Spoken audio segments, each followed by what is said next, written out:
అయిపోయింది నిమిషం.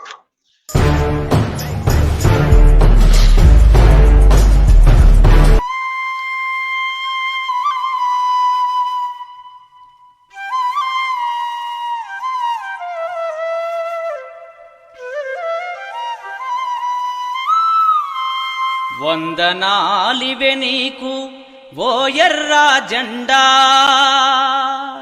ఎగరాలి నీవెప్పుడు మా కలలు పండ. వందనాలివే నీకు ఓ ఎర్రా జెండా, ఎగరాలి నీవెప్పుడు మా కలలు పండ. వందనాలివే నీకు ఓ ఎర్రా జెండా,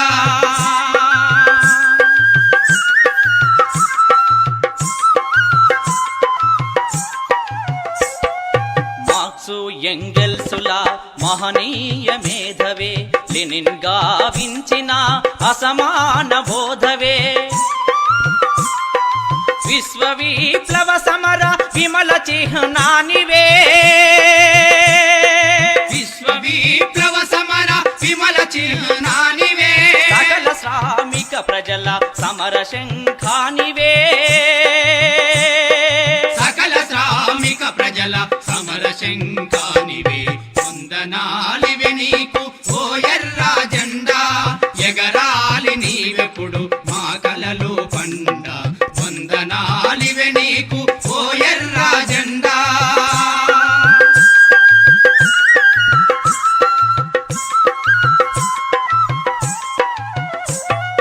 సత్పురుషులొచ్చిన మతములెన్నొచ్చిన, వేదనలు పీడనలు తీరనే లేదసలు. మార్క్సిజం ఇలపైన ఏనాడు వెలిసెనో,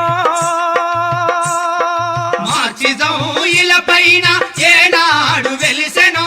మానవాళి కానాడే అరుణోదయం, మానవాళి కానాడే అరుణోదయం. వందనాలివే నీకు ఓ ఎర్రా జెండా, ఎగరాలి నీవెప్పుడు మా కలలు పండ. వందనాలివే నీకు ఓ ఎర్రా జెండా.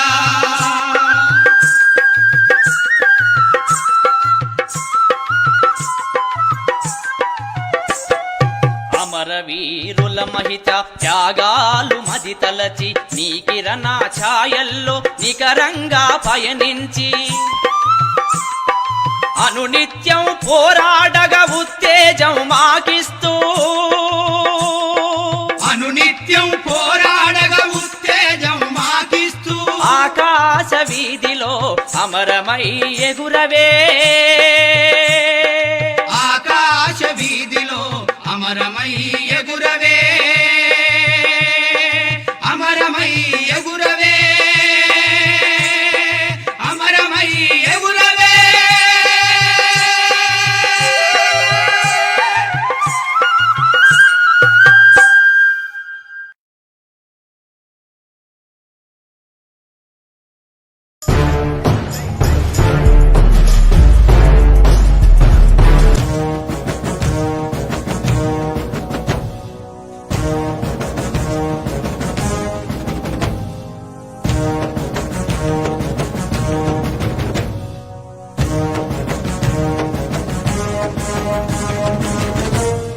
సమరశీల జీవగుణమా, శ్రమజీవుల మూలధనమా.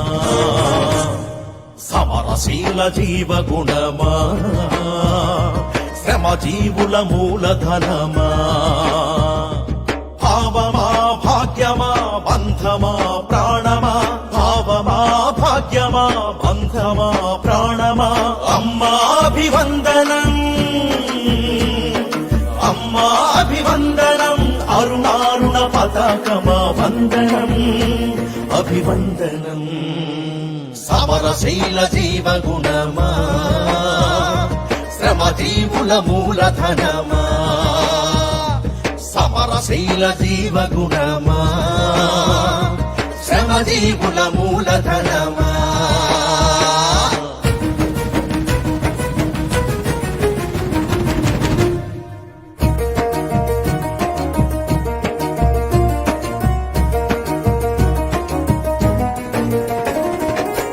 ఉరికంబంపై మెరిసిన ఉద్యమ రవిబింబమా చీకటి చెరసాలలపై చెలరేగిన యుద్ధమా ఉరికంబంపై మెరిసిన ఉద్యమ రవిబింబమా చీకటి చెరసాలలపై చెలరేగిన యుద్ధమా అలసిపోని వర్ణమా అలసిపోని ధైర్యమా అస్త్రమా శస్త్రమా గతి తప్పని శాస్త్రమా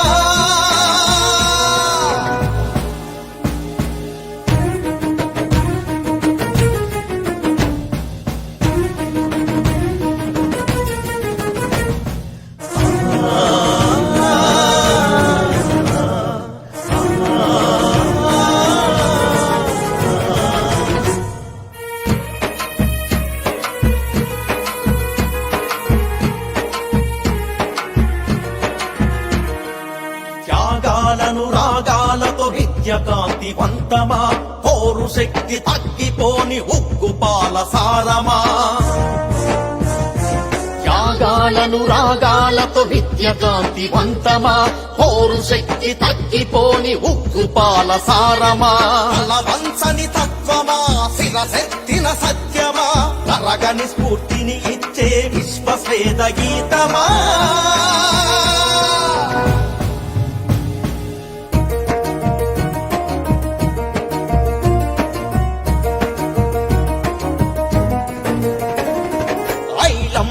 కళ్ళల్లో ఆవేశపు తీరవే నాగళ్ళ కొడవళ్ళ తిరుగుబాటు దారివే ఐలమ్మ కళ్ళల్లో ఆవేశపు చీరవే నాగళ్ళ కొడవళ్ళ తిరుగుబాటు దారివే వీర తెలంగాణమా కష్టజీవి స్వరమా పట్టికి యుద్ధము నేర్పిన నిన్ను మరువగలమా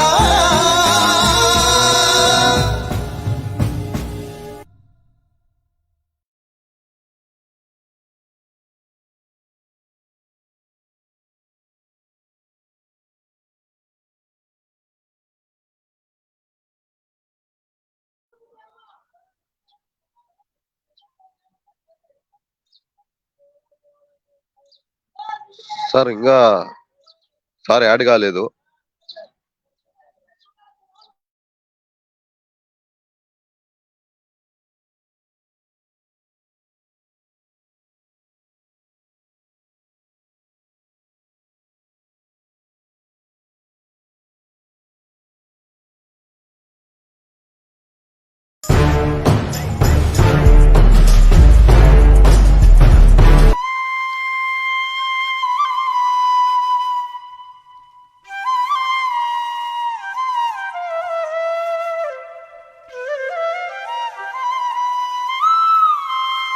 వందనాలివే నీకు ఓ ఎర్రా జెండా,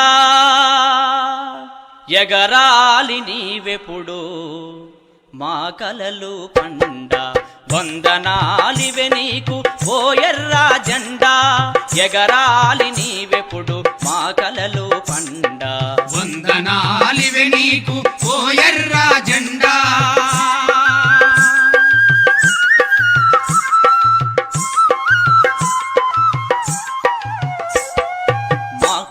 ఎంగెల్సులా మహనీయ మేధవే, లెనిన్ గావించిన అసమాన బోధవే. విశ్వ విప్లవ సమర విమల చిహ్నానివే, విశ్వ విప్లవ సమర విమల చిహ్నానివే. సకల శ్రామిక ప్రజల సమర శంఖానివే,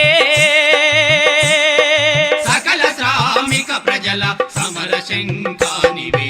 వందనాలివే నీకు ఓ ఎర్రా జెండా, ఎగరాలి నీవెప్పుడు మా కలలు పండ. వందనాలివే నీకు ఓ ఎర్రా జెండా.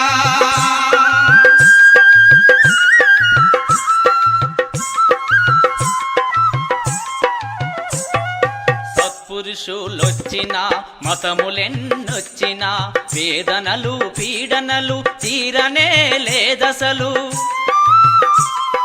మార్క్సిజం ఇలపైన ఏనాడు వెలిసెనో, మార్క్సిజం ఇలపైన ఏనాడు వెలిసెనో. మానవాళి కానాడే అరుణోదయం,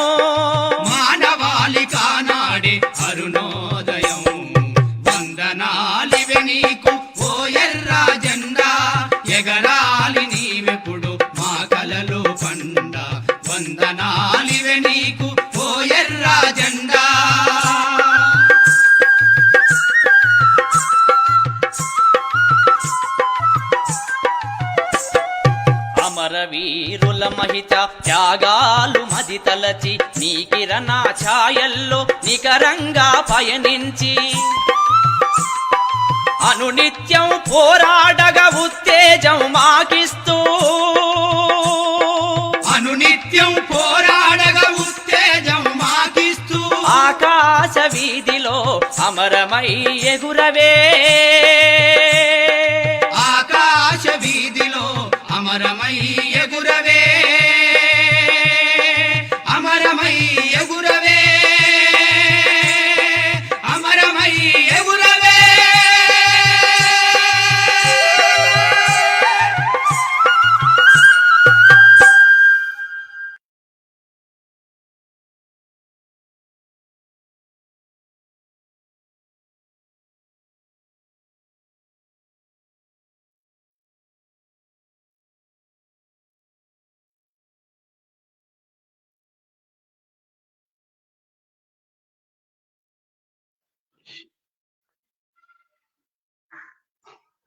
ఆ లింక్ నాకు పెట్టి డిఎస్ రిమూవ్ ఫ్రమ్ స్టేజ్ ఎడిట్ ఏంటంట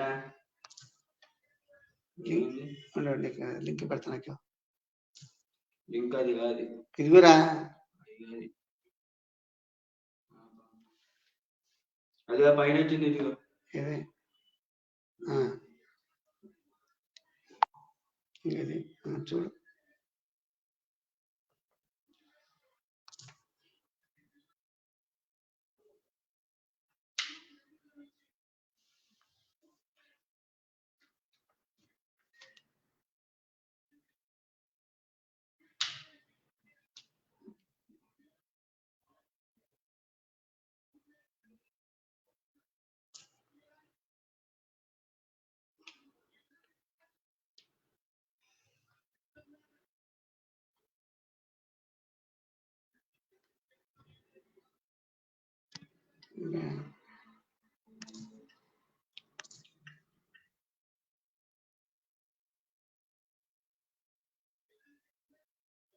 ఏమైంది వచ్చి ఎంటర్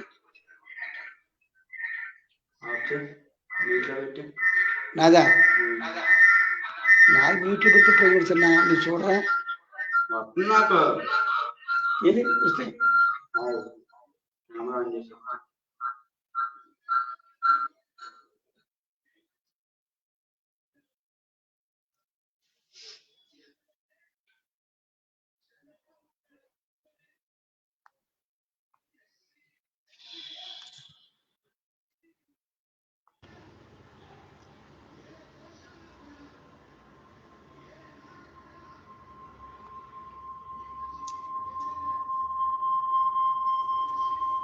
ఇది అటు వెళ్ళాలంటే అలాగే పోనీ వస్తుందో చూడు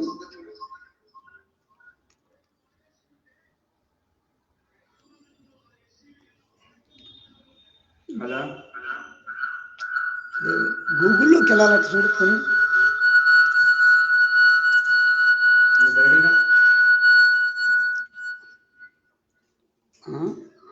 అంకుల్ వినపడుతుందన్నా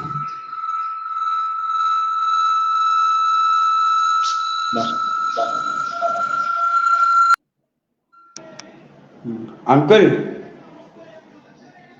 హలో ఏది వాళ్ళు కనపడుతున్నారు ఏం చెప్తాను అంకుల్ ఎవరన్నా మ్యూట్ లో పెట్టి ఒకసారి మాట్లాడండి వాళ్ళకి వెళ్ళడం లేదురా హలో లేచన్నా వినిపిస్తుంది బాబు వినిపిస్తుందిలే వినబడుతుందా వినిపిస్తుంది ప్రారంభిద్దాం సార్ నేను వాళ్ళ అబ్బాయినండి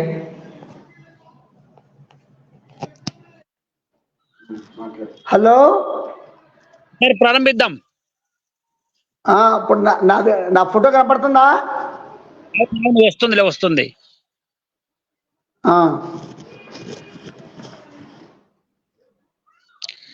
కామ్రేడ్స్ ఈరోజు సిపిఎం అనంతపురం ఫేస్బుక్ లైవ్ లో గారి 35 సందర్భంగా బూర్జువా ప్రజాస్వామ్యం ఎత్తుగడలు అనే అంశం పైన సిపిఎం పార్టీ రాష్ట్ర కట్ అయిందా? చూడరా అది ఎందుకు దగ్గర ఛార్జింగ్ పెట్టేద్దాం. వారిని కిందకి వెళ్ళు. హలో, బూర్జువా నీ పేరు ప్రజాస్వామ్యం ఎత్తుగడల పైన క్లాసు ప్రారంభించవలసిందిగా కోరుచున్నాం. కామ్రేడ్స్, ఈరోజు కామ్రేడ్ లెనిన్ శతవర్ధంతి సందర్భంగా మన అనంతపురం జిల్లాలో మన కార్యకర్తలకి నిన్న ఈరోజు క్లాసులు ఆన్లైన్ క్లాసులు నిర్వహిస్తున్నాం. అంటే లింక్ ఓపెన్ చేయడం కాస్త లేట్ అయింది, దయచేసి క్షమించండి. ఈరోజు నేను చెప్పేది ఏంటంటే, ప్రజాతంత్ర విప్లవంలో మనం ఏంటంటే సోషల్ డెమోక్రటిక్ అని చెప్తాం. సోషల్ డెమోక్రసీలో అంటే ప్రజాతంత్ర విప్లవంలో 2 ఎత్తుగడలు. ఇది 1905లో 3వ మహాసభలో ఈ తీర్మానాన్ని ఆమోదించడం జరిగింది. ఈ సందర్భంగా అప్పుడు కమ్యూనిస్ట్ పార్టీ అని రష్యాలో పిలిచేవారు కాదు, Russian social democratic labour party అని పిలిచేవారు. ఈ సోషల్ డెమోక్రటిక్ లేబర్ పార్టీలో చార్జర్ 2 ధోరణులు ఉన్నాయి. ఒకటి కామ్రేడ్ మార్టో, వీళ్ళేమో మితవాదులు, మెన్షివిక్లని పిలుస్తారు. కామ్రేడ్ లెనిన్ నాయకత్వాన ఉన్న మెజార్టీ వర్గాన్ని బోల్షివిక్లు అని పిలిచేవారు. అంచేత ఒకే పార్టీలో 2 ధోరణులు ఉన్నాయి. ఒకటి మితవాదం, లేదా ఒక విధంగా చెప్పాలంటే ఆర్థికవాదం. రెండవది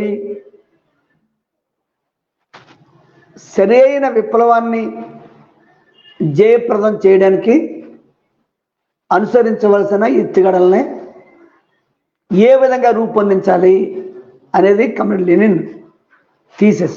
ఈ థీసిస్ పెట్టినప్పుడు 2 రకాలైన ధోరణులు మనకి కనపడ్డాయి. కామ్రేడ్ లెనిన్ ప్రవేశపెట్టింది ఏంటంటే, రష్యాలో తక్షణం మనం చేయవలసింది ఏంటంటే,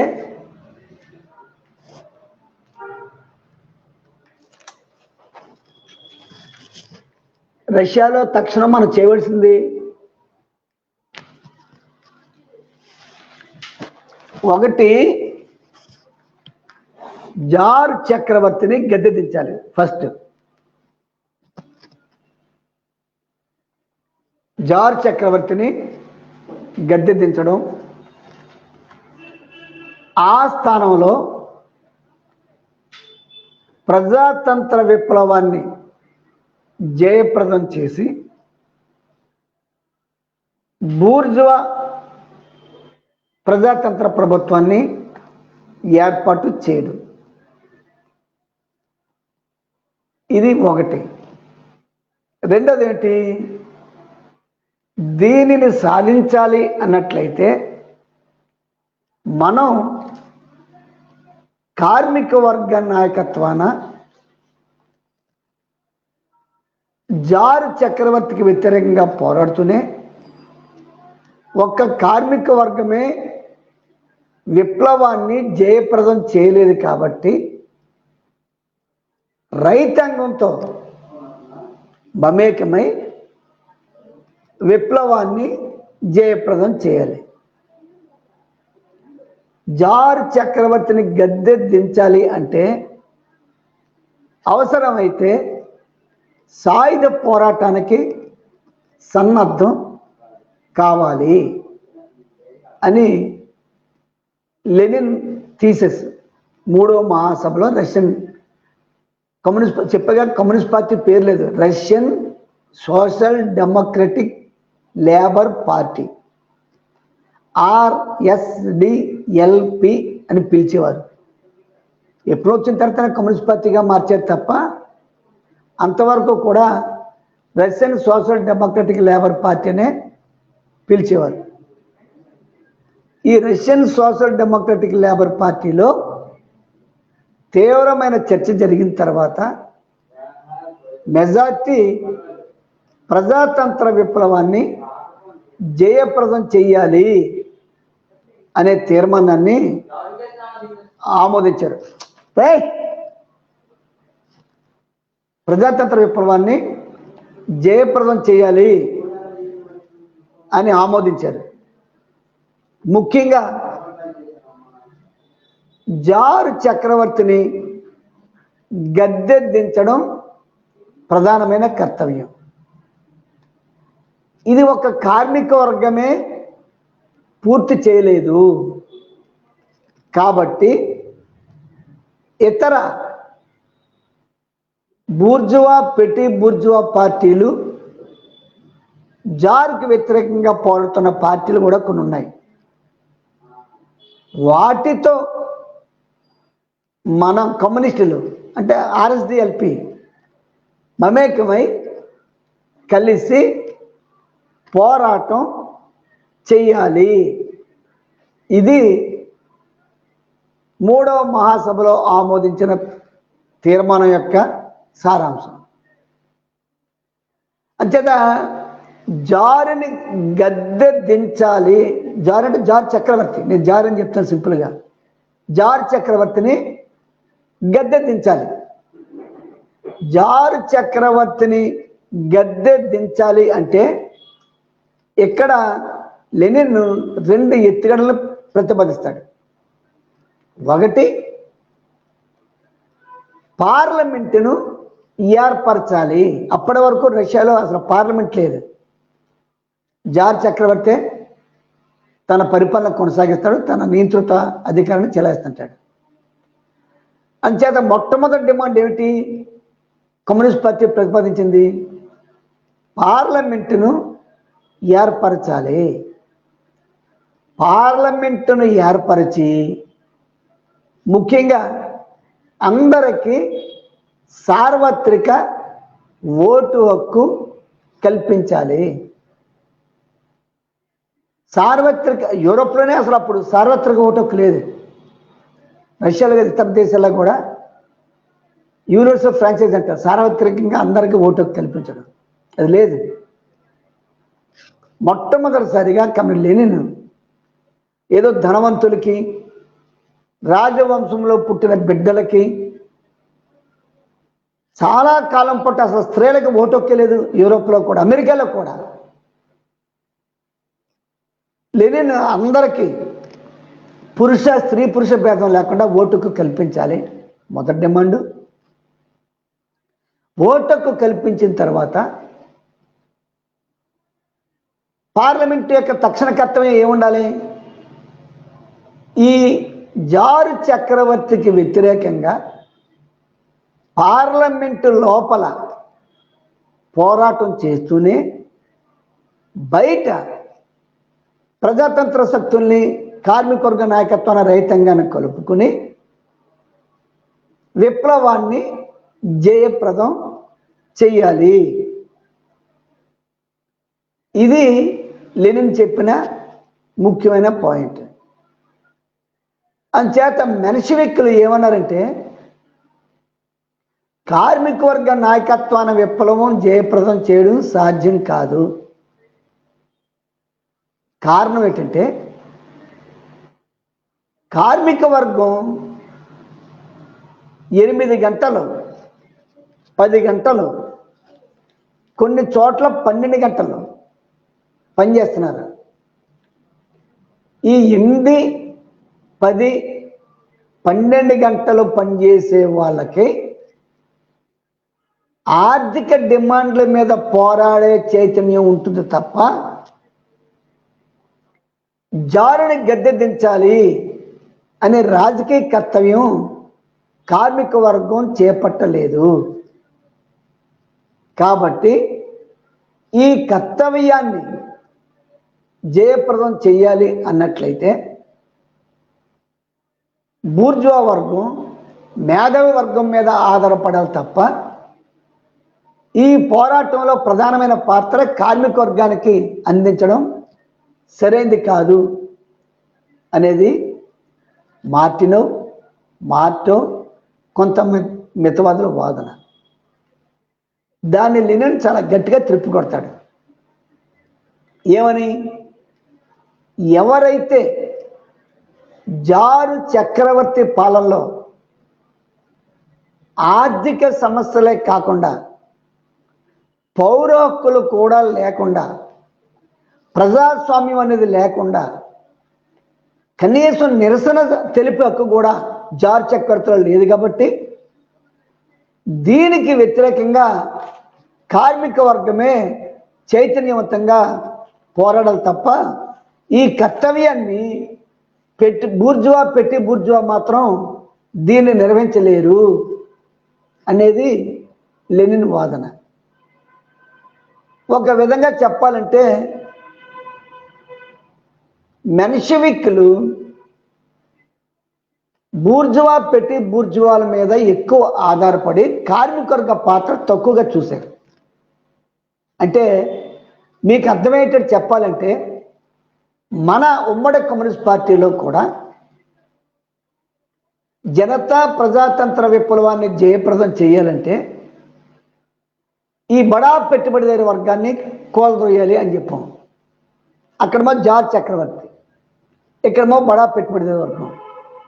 కానీ సిపిఐ అబ్బెబ్బే ఇది విప్లవ పోరాటాన్ని మనం ముందుకు సాగించలేం, కాబట్టి బూర్జువా వర్గాన్ని కూడా కలుపుకొని ప్రజాతంత్ర పద్ధతిలో పార్లమెంట్ ఎన్నికల ద్వారానే దీన్ని సాధించగలమని చెప్పి మితవాద పోగళ్ళు పోయారు. ఇదే చివరికి మన పార్టీలో చీలికకి దారితీసింది. రష్యన్ సోషల్ డెమోక్రటిక్ లేబర్ పార్టీలో కూడా ఈ ధోరణి కొనసాగి ఆ తర్వాత చీలుతుంది కమ్యూనిస్ట్ పార్టీ, మరలా కలుస్తారు, దాంట్లో ఇప్పుడు పోవద్దు. కాబట్టి లెనిన్ ఏం చెప్తాడంటే ఈ ప్రజాతంత్ర విప్లవాన్ని జయప్రదం చెయ్యాలి అన్నట్లయితే ఖచ్చితంగా 2 కర్తవ్యాల్ని మనం ముందుకు తీసుకుపోవాలి. ఒకటి, మన లక్ష్యం సోషలిజాన్ని సాధించడం. సోషలిజాన్ని సాధించాలి అన్నట్లయితే ఏ దేశంలో అయినా సరే అక్కడ ప్రజాతంత్ర విప్లవం జయప్రదమై ఉండాలి. ప్రజాతంత్ర విప్లవాన్ని జయప్రదం చేయకుండా సోషలిస్ట్ విప్లవం జయప్రదం కాదు. కాబట్టి రష్యాలో కమ్యూనిస్టుల బూర్జువాల కర్తవ్యం ఏ విధంగా ఉండాలంటే ప్రజాతంత్ర విప్లవాన్ని జయప్రదం చేయాలి. ఈ ప్రజాతంత్ర విప్లవాన్ని పోరాడే క్రమంలో కమ్యూనిస్ట్ పార్టీ నాయకత్వ పాత్ర వహించి మిగిలిన వర్గాల్ని తోడు చేసుకోవాలి. గ్రామీణ ప్రాంతంలో రైతాంగం అప్పటి వరకు రైతాంగాన్ని సమీకరించాలి అనే ఆలోచన కమ్యూనిస్ట్ పార్టీకి కూడా లేదు. ఆ తర్వాత లెనిన్ ఏం చెప్తాడంటే గ్రామీణ ప్రాంతంలో రైతాంగాన్ని మనం సమీకరించడం కూడా కాదు, రైతాంగ హక్కుల కోసం, వారి డిమాండ్ల సాధన కోసం కార్మిక వర్గమే ముందుండి వారికి చైతన్యం కల్పించి ఆ పోరాటంలో నాయకత్వం వహించాలి అని చెప్తాడు లెనిన్. అంటే కార్మికులందరినీ సమీకరించి పోరాటం చేయడం కాదు ప్రధాన కర్తవ్యం. ఈయన గ్రామీణ ప్రాంతంలో ఉన్న రైతాంగాన్ని కూడా సమీకరించే బాధ్యత కమ్యూనిస్ట్ పార్టీ కూడా చేపట్టాలి అని లెనిన్ ఈ RSDLP 3వ మహాసభలో తీర్మానం చేస్తారు. అదే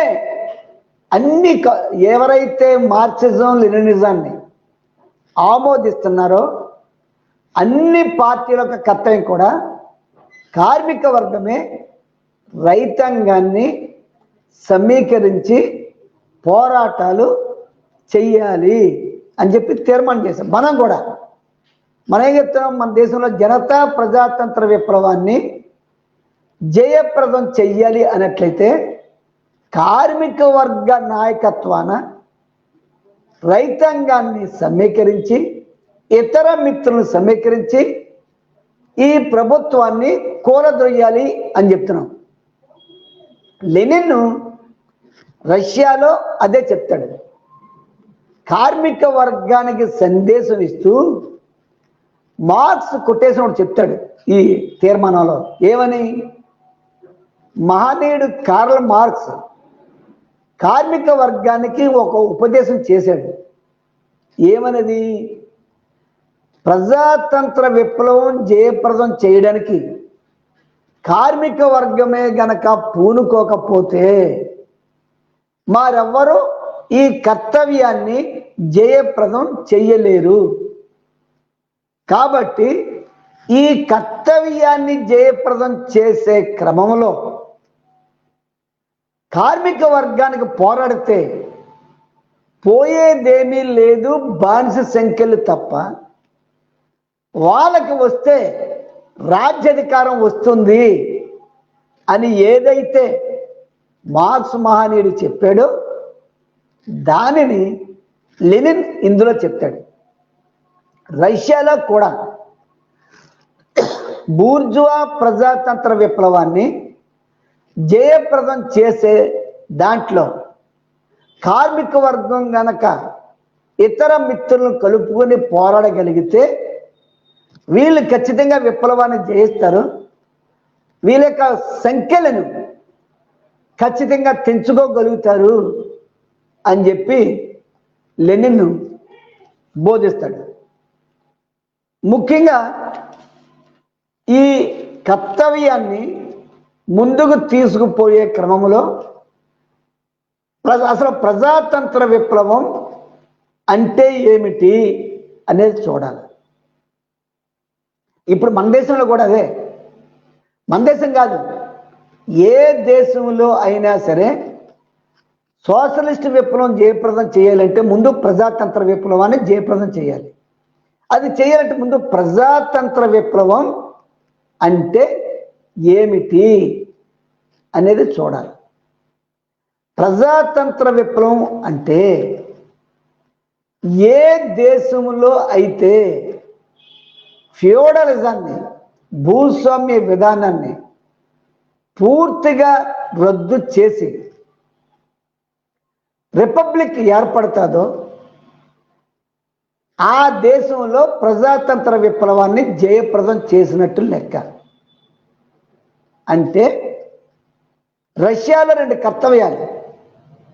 ఒకటి, నియంత జారు చక్రవర్తిని గద్దె దించడం ఒకటైతే, ఆ గద్దె దించే క్రమంలో ప్రజాతంత్ర విప్లవాన్ని పరిపూర్తి చెయ్యాలి. అంటే రష్యాలో వేల ఎకరాలు, వేల కాదు కొంతమంది చిన్న లక్షల ఎకరాలు కూడా ఉన్నాయి.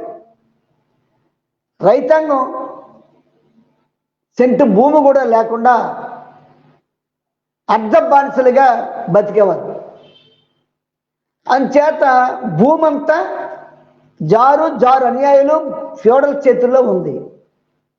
కాబట్టి రష్యాలో సోషలిస్ట్ విప్లవం కాదు ముందు జయప్రదం చేయవలసింది, ఈ ప్రజాతంత్ర విప్లవాన్ని తక్షణం జయప్రదం చేయాలి. ఇది అంచేత ప్రజాతంత్ర విప్లవం అంటే ఏ దేశమైనా సరే భూస్వామ్య విధానాన్ని పూర్తిగా రద్దు చేయాలి. మన దేశంలో కూడా అదే కర్తవ్యాన్ని మనం తీసుకున్నాం. జనతా ప్రజాతంత్ర విప్లవం అంటే అర్థం ఏమిటి? మన భారతదేశంలో ఏదైతే భూస్వామ్య విధానం ఉందో ఆ భూస్వామ్య విధానాన్ని తక్షణం ముందు రద్దు చేయాలి.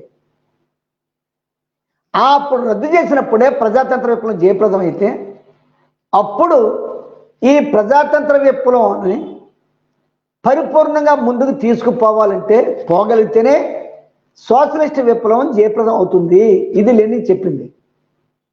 అదే థియరీని లెనిన్ అప్లై చేసి ప్రజాతంత్ర విప్లవం జయప్రదం అయితే అందులో సోషల్ డెమోక్రాట్లు కూడా భాగస్వాములు కావాలి అని చెప్తాడు లెనిన్.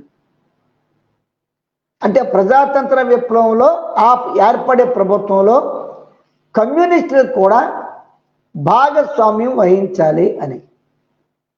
ఎందుకు వహించాలి అనే దానికి 2 కారణాలు చెప్తాడు. ఒకటి, బూర్జువా పెట్టి బూర్జువా నాయకత్వాన విప్లవం గనక సాధించబడితే ఆ విప్లవం పరిపూర్ణంగా జయప్రదం కాదు. కారణం, కార్మిక వర్గం ప్రజల్లో వచ్చే చైతన్యాన్ని చూసి బూర్జువా పెట్టి బూర్జువా వర్గం భయపడి ఆ విప్లవాన్ని మధ్యలోనే ఆపేస్తారు. కాబట్టి ఈ ప్రజాతంత్ర విప్లవాన్ని మధ్యలో ఆపకుండా ఉండాలి అన్నట్లయితే కమ్యూనిస్టులు కూడా ఆ ప్రభుత్వంలో చేరి ఆ విప్లవాన్ని తుదకంటూ కొనసాగించి ఈ ప్రజాతంత్ర విప్లవాన్ని సోషలిస్ట్ విప్లవంగా మార్చాలి అని మహనీయుడు లెనిన్ చెప్తాడు. దానినే వీళ్ళు ఆచరిస్తారు కూడా. సరే, ఏ విధంగా ఆచరించాలో అది వేరే టాపిక్. రెండోది, ఈ విప్లవాన్ని తుదకంటూ కొనసాగించడం ఒక కర్తవ్యం అయితే రెండో కర్తవ్యం ఈ బూర్జువా పెట్టి బూర్జువా వర్గం విప్లవ వ్యతిరేక చర్యలు, ప్రతిఘాతక చర్యల్ని వీళ్ళు చేపడతారు. ప్రతిఘాతక చర్యల్ని మనం బయట ఉండి నిరోధించలేము. కాబట్టి మనం కూడా ప్రభుత్వంలో చేరి ఏదైతే ప్రతిఘాతక చర్యలు బూర్జువా పెట్టి బూర్జువా వర్గం అమలు చేస్తాదో దానికి వ్యతిరేకంగా మనమంతా పోరాటం చెయ్యాలి అని లెనిన్ బోధిస్తాడు. ఇది ప్రజాతంత్ర విప్లవంలో 2 ఎత్తుగడలు. అంటే ఒకటి, జారిజాన్ని కోల్దొయ్యాలి. 2, ప్రజాతంత్ర విప్లవాన్ని జయప్రదం చేయాలి. ఆ ప్రజాతంత్ర విప్లవాన్ని జయప్రదం చేసే క్రమంలో కమ్యూనిస్ట్ పార్టీ కూడా అందులో పాల్గొనాలి. దానికి ప్రతిఘాత చర్యల్ని వీళ్ళు కనుక చేపడితే దాన్ని వ్యతిరేకంగా మనం పనిచేయాలి. ఇది దీన్ని మెన్షవిక్కులు చివరి వరకు కూడా ఈ తీర్మానాన్ని అమలు చేయరు, ఆమోదించరు కూడా. అయినా లెనిన్ ఖచ్చితంగా ఈ డిమాండ్ని ముందుకు తీసుకుపోతాడు. అంచేత కమ్యూనిస్ట్ పార్టీకి లెనిన్ 2 కర్తవ్యాలను నిర్దేశిస్తాడు. ఒకటి, బయట జారు చక్రవర్తికి వ్యతిరేకంగా పోరాటం చేయడమే కాదు, సోషల్ డెమోక్రటిక్ పార్టీలో అంటే కమ్యూనిస్ట్ పార్టీలో ఉన్న ప్రధానమైన ఆటంకం ఏమిటంటే ఆర్థికవాదము. కమ్యూనిస్ట్ పార్టీలో ఆర్థికవాదం చాలా ప్రబలంగా ఉంది. మార్టినవ్ వీళ్ళ వాదన ఏంటంటే క్లాస్ స్ట్రగుల్స్ చేసి పొలిటికల్ స్ట్రగుల్ ఇతరులకి అప్పగించాలి. క్లాస్ స్ట్రగుల్ అంటే అర్థం ఏంటి? ఇక్కడ వాళ్ళ ఉద్దేశంలో ఆర్థిక డిమాండ్ల పరిష్కారానికి కార్మిక వర్గాన్ని చైతన్యవంతులు చేసి రాజకీయ కర్తవ్యాన్ని బూర్జువా వర్గానికి అప్పగించాలి. ఇది వీళ్ళు చెప్పేది. దాని మీద లెనిన్ చాలా తీవ్రంగా పోరాడతాడు. పోరాడి ఆర్థిక పోరాటం వీళ్ళ దృష్టిలో ఉన్న క్లాస్ స్ట్రగులే కాదు, దానిని పొలిటికల్ స్ట్రగుల్గా మార్చాలి. ఈ క్లాస్ స్ట్రగుల్ని, ఆర్థిక పోరాటాల కోసం చేసే పోరాటాన్ని పొలిటికల్ రాజకీయ పోరాటంగా మరల్చాలి. ఇప్పుడు మన దేశంలో మన పార్టీ ఇక్కడే మనం ఉన్నాం. ఆర్థిక పోరాటాలని రాజకీయ పోరాటాలుగా మరల్చే దాంట్లో మనం వెనుకబడుతున్నాము అని మన ఆత్మవిమర్శ. లెనిన్ దీనిని చాలా చక్కగా అన్వయించి కేవలం కార్మిక వర్గాన్ని ఆర్థిక పోరాటాలకే పరిమితం కాకుండా రాజకీయ చైతన్యవంతంగా చేసే దాంట్లో ముందు పార్టీలో ఆంతరంగిక పోరాటం చేయాలి అని చెప్పాడు. దానికి ఆయన చెప్పిన సూత్రాలు 3.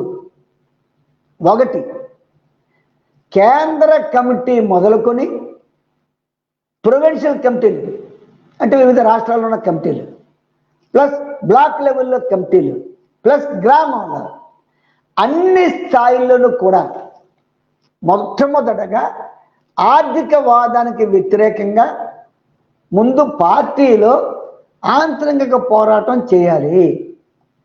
ఆర్థికవాదాన్ని అంటే మార్టినో మెన్షుకిలక ముఠాని పార్టీలో వాళ్ళని ఒంటరిపాటు చేయకుండా, వాళ్ళ మీద ఆధిపత్యం మనం సంపాదించకుండా విప్లవం కోసం జరిగే పోరాటంలో కమ్యూనిస్ట్ పార్టీ నాయకత్వం వహించలేదు. ఇది లెనిన్ చెప్తాడు.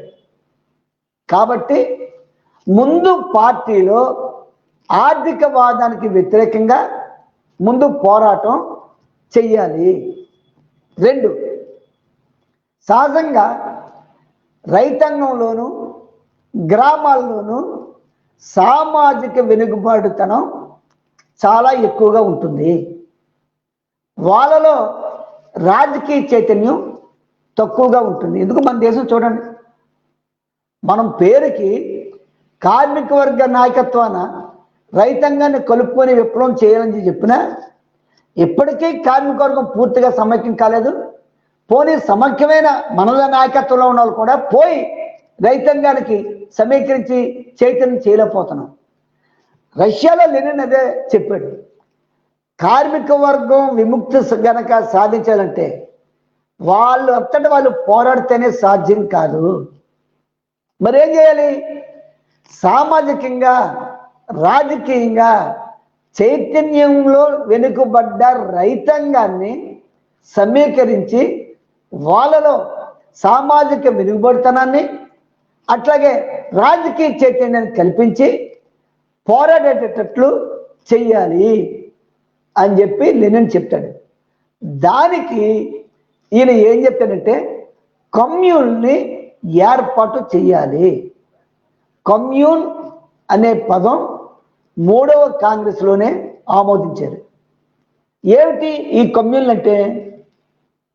పట్టణాల్లో ప్రజాతంత్ర విప్లవం కోసం కార్మిక వర్గం ఇతర బూర్జువాలు కనుక పోరాడుతూ ఉంటే, గ్రామీణ ప్రాంతంలో జారు చక్రవర్తికి వ్యతిరేకంగా మరియు రైతాంగ సమస్యల మీద ఎవరైతే పోరాడుతూ ఉన్నారో జారు చక్రవర్తి నుండి విముక్తి కావాలి అనే ఒక కమిటీని ఏర్పాటు చేశారు.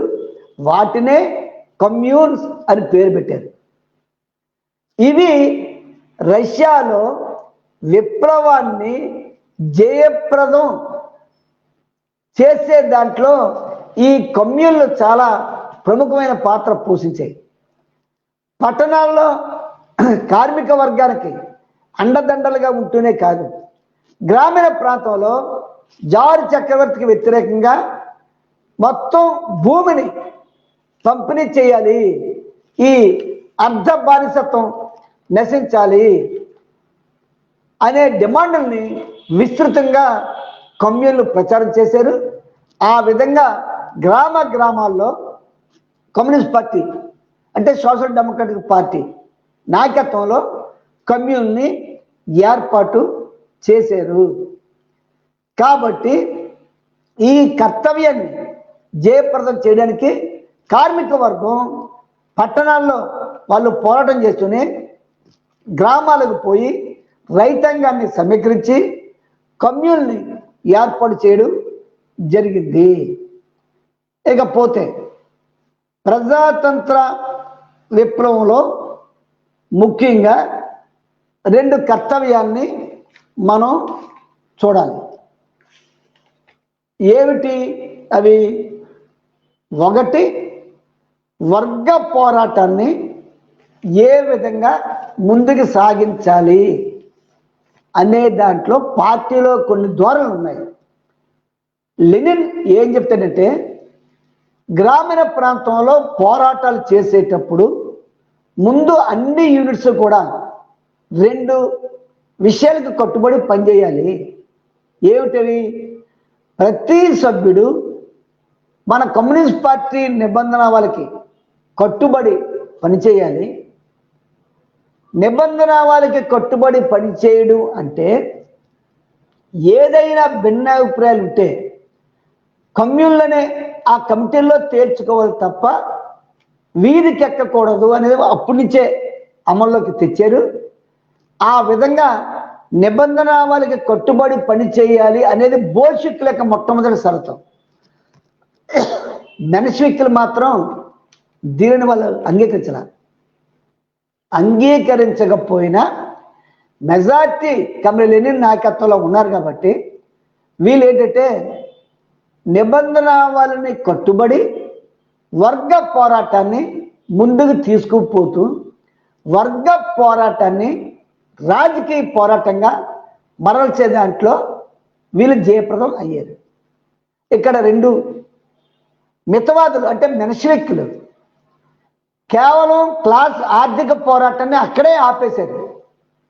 వీళ్ళు రాజకీయ పోరాటంగా మరల్చడానికి అసలు ముందు సిద్ధాంతం ఇచ్చేనే ఒప్పుకోలేదు. కాబట్టి పైగా ఆ పోరాటం తప్పు, ఆ బాధ్యత కార్మికవర్గం మీద పెట్టకూడదు అనేది వీళ్ళ అభిప్రాయం. కానీ లెనిన్ ఏం చెప్పాడు? ఇది కరెక్ట్ కాదు. మార్క్స్ చెప్పిన సూత్రమే, కార్మిక వర్గం గనక విముక్తి చెందాలి అన్నట్లయితే కార్మిక వర్గం తన విముక్తి కోసమే పోరాడితేనే కార్మికుల విముక్తి చెందదు. మొత్తం సమాజ విముక్తి కోసం పోరాడే క్రమాన్ని కార్మిక వర్గం చేపట్టిన మార్క్స్ ఏదైతే చెప్పాడో దానిని లెనిన్ ఖచ్చితంగా అప్లై చేస్తాడు.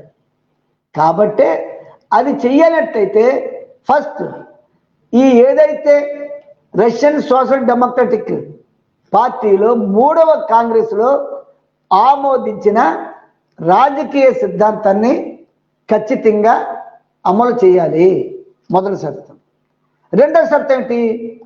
అందరూ కూడా పార్టీ నిబంధన వాళ్ళకి కట్టుబడి ఏవైతే ఆశయాలు ఉన్నాయో ఆ ఆశయాల్ని ముందుకి తీసుకుపోవాలి. ఇది 2వ కర్తవ్యం. ఈ 2 కర్తవ్యాల్ని కూడా లెనిన్ చక్కగా అమలు చేశాడు. కాబట్టి ఏంటంటే గవర్నమెంట్లో చేరాలి.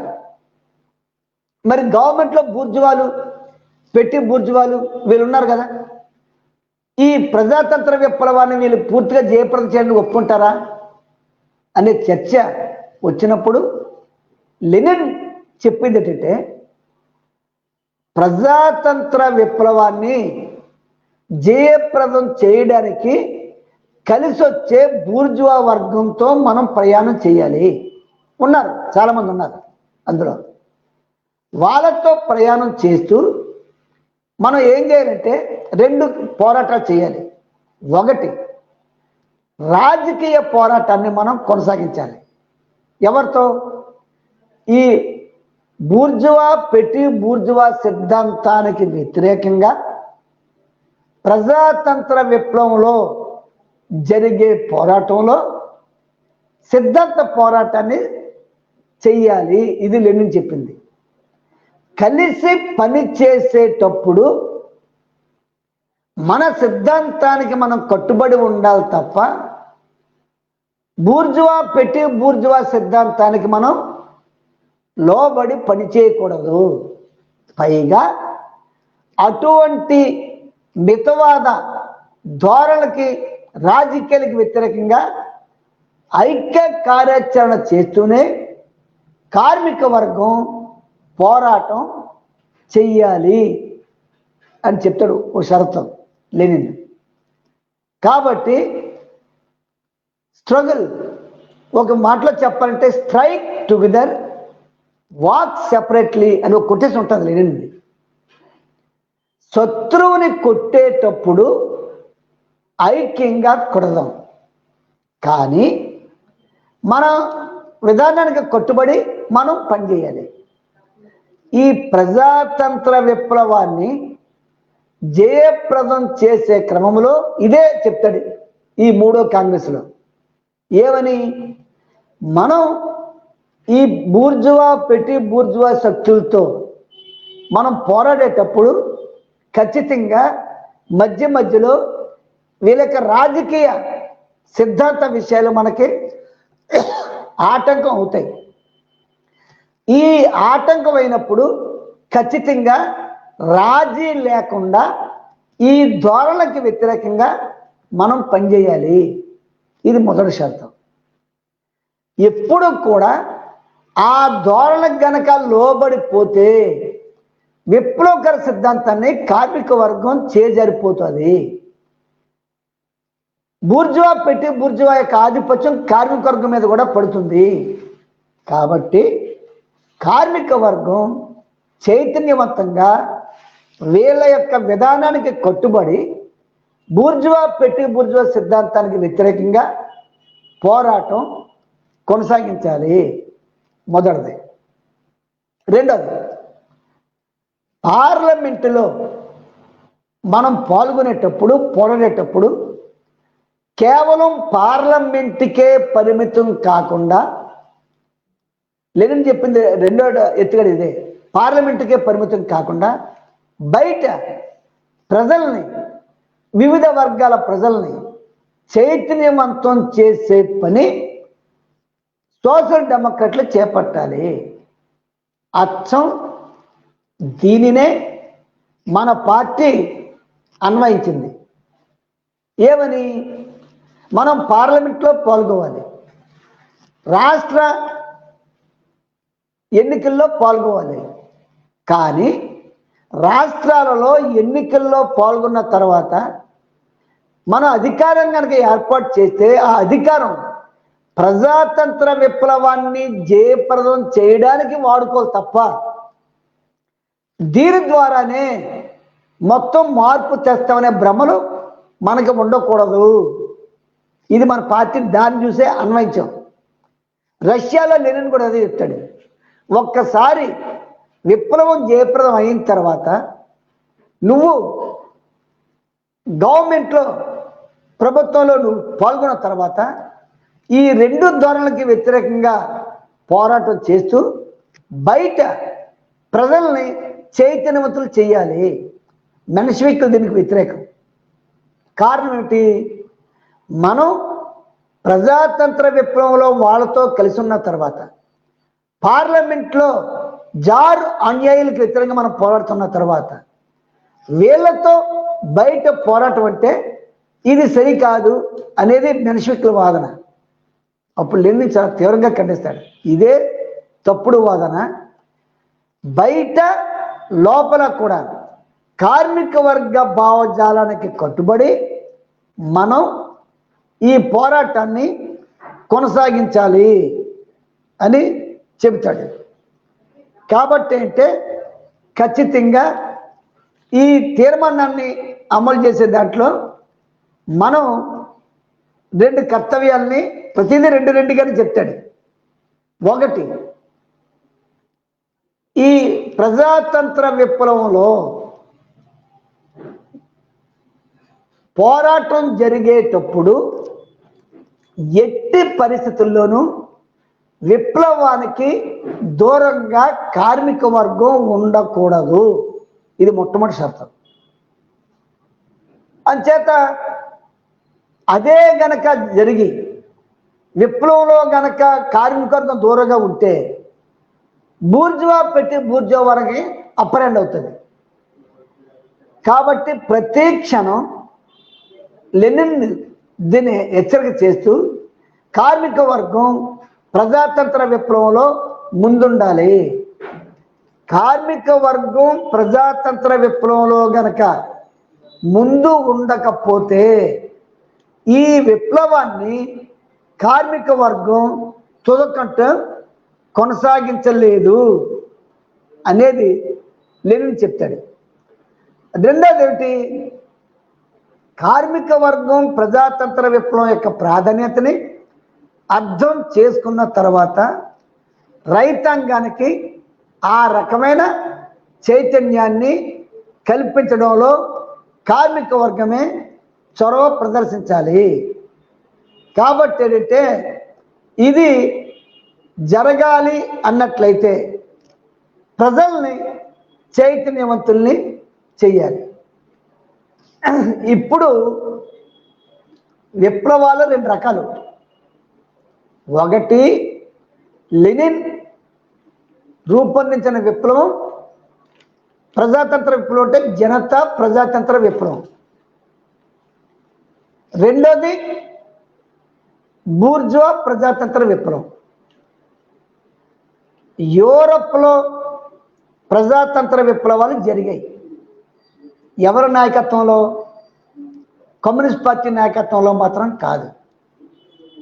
బూర్జువా వర్గం నాయకత్వంలో ప్రజాతంత్ర విప్లవాలు జరిగాయి. అందుచేతనే పూర్తిగా భూస్వామ్య విధానాన్ని రద్దు చేయకుండా బూర్జువా వర్గం మొదట్లో రద్దు చేసిన తర్వాత ఫ్రాన్స్ విప్లవం తర్వాత బూర్జువా వర్గం ఫ్యూడల్ భూస్వాములతోనే కుమ్మక్కై కొనసాగించేది. దానిని లెనిన్ పదే పదే గుర్తు చేస్తూ ఏమైనా సరే ప్రజాతంత్ర విప్లవాన్ని జయప్రదం చేయనట్లయితే ఆ బాధ్యత కార్మిక వర్గమే నెత్తిన వేసుకోవాలి తప్ప, భుజాన్ని వేసుకోవాలి తప్ప, అది బూర్జువా వర్గానికి మాత్రం ఎట్టి పరిస్థితులను ఉంచకూడదు. అలా ఉంచినట్లయితే ఈ విప్లవాన్ని తుదకంటూ మనం కొనసాగించలేము. కాబట్టి బూర్జువా ప్రజాతంత్ర విప్లవం అంటే పెట్టుబడిదారీ వర్గం నాయకత్వం వహించి భూస్వామ్య విధానాన్ని, ఫ్యూడలిజాన్ని రద్దు చేసే విప్లవాన్ని బూర్జువా ప్రజాతంత్ర విప్లవం అంటారు. మరి లెనిన్ నాయకత్వం జరిగే విప్లవం ఏమిటి? పోరాటం ఏమిటి? కార్మిక వర్గ నాయకత్వాన జార్జ్ చక్రవర్తిని గద్దెదించడం, అట్లాగే భూస్వామ్య విధానాన్ని రద్దు చేయడం, ఈ విప్లవాన్ని లెనిన్ ప్రజాతంత్ర విప్లవం, ఆ తర్వాత అంటే జనతా ప్రజాతంత్ర విప్లవంగా పిలిచారనుకోండి, ప్రజాతంత్ర విప్లవం అని చెప్తాడు. ఇక్కడే స్పష్టంగా మీకు చెప్పేది ఏంటంటే కార్మిక వర్గ నాయకత్వాన గనక ప్రజాతంత్ర విప్లవం జయప్రదం అయితే భూస్వామ్య విధానాన్ని పూర్తిగా మట్టుబడుతుంది, భూమిని దున్నేవాడికి అప్పగిస్తుంది. అలా కాకుండా బూర్జువా వర్గం నాయకత్వాన గనక ప్రజాతంత్ర విప్లవం గనక జయప్రదం అయితే ఆ విప్లవం తుదకంటూ చేయదు, పైగా మధ్యలో ఆపేస్తారు. బూర్జువా వర్గానికి సోషలిస్ట్ విప్లవం మీద శ్రద్ధ ఉండదు, పైగా సోషలిస్ట్ విప్లవాన్ని కోరుకోరు. మార్క్స్ కానీ లెనిన్ గారు ఏం చెప్తారు? సోషలిజానికి తొలిమెట్టు ప్రజాతంత్ర విప్లవం. ఇది కీలకమైన పాయింట్. ఏ దేశంలో అయినా సరే సోషలిజం గనక సాధించాలి అన్నట్లయితే వాళ్ళు ఆ దేశంలో ముందు ప్రజాతంత్ర విప్లవాన్ని జయప్రదం చేయాలి. ఇప్పుడు సేమ్ అదే విషయాన్ని మన దేశంలో తీసుకున్నాం. మనం ఏం చెప్తున్నాం మన పార్టీ కార్యక్రమంలో? జనతా ప్రజాతంత్ర విప్లవాన్ని జయప్రదం చేయాలి. అంచేత ఈ జనతా ప్రజాతంత్ర విప్లవాన్ని జయప్రదం చేయాలంటే దానికి కార్మిక వర్గమే నాయకత్వం వహించాలి అని మనం చెప్తున్నాం. ఈ కార్మిక వర్గం గనక నాయకత్వం వహించలేకపోతే ఆ విప్లవం యూరప్ దేశాల్లాగే తుదకంటూ కొనసాగించబడదు, సోషలిస్ట్ విప్లవంగా మార్పు చెందదు అని చెప్పి ఏదైతే రష్యాలో లెనిన్ చేసిన గుణపాఠం ఉందో దానిని మనం కూడా ఇక్కడ తీసుకొచ్చాం. సరే, జనతా ప్రజా విప్లవం మనం ఇది తర్వాత చూద్దాం, అంటే నీకు సిద్ధాంతపరంగా చెప్తున్నాను. ఇక రెండోది ఏమిటి? కార్మిక వర్గం ఈ విప్లవాన్ని కొనసాగించే క్రమంలో ముఖ్యంగా జార్ చక్రవర్తి చేతిలో ఉన్న మొత్తం భూస్వాముల చేతుల్లో ఉన్న భూమిని పంపిణీ చెయ్యాలి. ఇక్కడ ఈ పోరాటాన్ని కొనసాగించే దాంట్లో ఇస్క్రా కమ్రేడ్ లెనిన్ పెట్టిన పత్రిక పేరు ఇస్క్రా, అంటే నిప్పు కణము అని పేరు. ఈ ఇస్క్రా పత్రిక మెన్షిక్ల చేతుల్లోకి పోయింది. అంచేత అప్పుడు ఏం చేశాడు మరలా లెనిన్? మరొక పత్రికని స్థాపించి ఈ పోరాటాన్ని మరొక పత్రిక ద్వారా ఇస్క్రా నూతన సంచిక పేరుతో ఈ పోరాటాన్ని కొనసాగించాడు. ప్రజాతంత్ర విప్లవంలో పత్రిక యొక్క పాత్ర గూర్చి కమ్రేడ్ లెనిన్ చాలా చక్కగా చెప్తాడు. మీరెవరైనా సరే ఏమి చెయ్యాలి అనే గ్రంథం గనక, లెనిన్ రాసిన గ్రంథం గనక మీరు చదివితే విప్లవాన్ని జయప్రదం చేయడంలో పత్రిక యొక్క పాత్ర ఎంత ఏ విధంగా ఉంటుందో చెప్తాడు. లెనిన్ అంటాడు, ఇస్క్రా పత్రిక 3 రకాల పాత్రను పోషిస్తుంది. ఒకటి, ఇది రాజకీయంగా సిద్ధాంత ప్రచారం, రాజకీయ ప్రచారం. 2, ఇది ఆందోళనకారుడిగా వివిధ సమస్యల్ని ముందుకు తెచ్చి ప్రజలు ఏ విధంగా పోరాడుతున్నారో ప్రపంచానికి తేటతెల్లం చేస్తుంది. 3, ఈ పత్రిక ఆందోళనకారుడే కాదు, ఒక ప్రచారకుడిగా ఉపయోగపడుతుంది. అంటే ప్రచారకుడు అంటే ఏవైతే వివిధ భూస్వామ్య బూర్జువా పార్టీల భావజాలాలు ఉన్నాయో, రష్యాలో నరోద్రిక్లు ఉండేవారు. నరోద్రిక్లు అంటే ఒక విధంగా చెప్పాలంటే మన భారతదేశంలో నక్సలైట్లతో పోల్చవచ్చు. రష్యాలో నరోద్రిక్లు కొంతవరకు మెన్షివిక్కులు కలిసి పనిచేసేవారు. కారణం ఏంటి? మెన్షివిక్కులు కార్మికవర్గ నాయకత్వాన్ని ఆమోదించలేదు, నరోద్రిక్లు కార్మికవర్గ నాయకత్వాన్ని ఆమోదించలేదు. కానీ కమ్రేడ్ లెనిన్ అటు నరోద్రిక్ల్ని ఇటు మెన్షివిక్కుల్ని వ్యతిరేకంగా పోరాడుతూ కార్మిక వర్గం యొక్క నాయకత్వ పాత్రని చాటి చెబుతూ కార్మిక వర్గం ఏ విధంగా పోరాటం చేస్తుందో నిరూపించాడు. అందుచేతనే 2 రకాల ధోరణులు, ఒకటి మెన్షివిక్కుల ధోరణి, 2 నరోద్రిక్ల ధోరణి. ఇప్పటికీ కూడా మార్క్సిజం లెనినిజాన్ని మేము ఆమోదిస్తున్నాము అని గనక మనం చెబితే దానికి ప్రధానమైన సూత్రం ఏంటంటే కార్మిక వర్గ నాయకత్వాన్ని మనం ఆమోదించి విప్లవానికి కార్మిక వర్గాన్ని ముందుంచడం. కమ్యూనిస్ట్ పార్టీ నాయకత్వంలో కార్మిక వర్గాన్ని పోరాటం చేయడం. చాలా మందికి మన శ్రేణుల్లో అసలు మార్క్సిజం లెనినిజం అంటారు తప్ప లోతైన అర్థం తెలియదు. ఇదే ఏమిటి ఆ లోతైన అర్థం? విప్లవాన్ని కార్మిక వర్గం మాత్రమే జయప్రదం చేస్తుంది. ఆ కార్మిక వర్గం ఖచ్చితంగా ఈ 3 పాత్రలు పోషించాలి. రైతాంగం తోడ్పాటుగా ఉండాలి తప్ప రైతాంగం ప్రధానమైన పాత్ర కాదు అనే లెనిన్.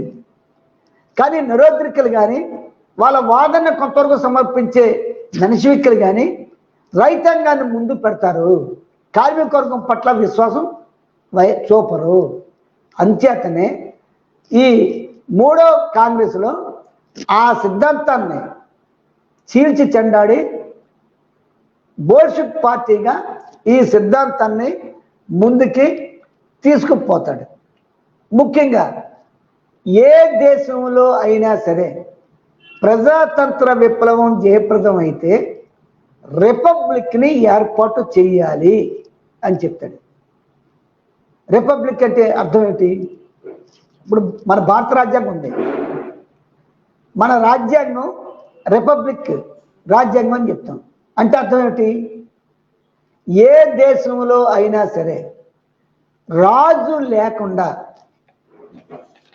ప్రజలు పార్లమెంట్లే మొత్తం అధికారం చెలాయిస్తే దానిని రిపబ్లిక్ రాజ్యాంగం అని చెప్తాం.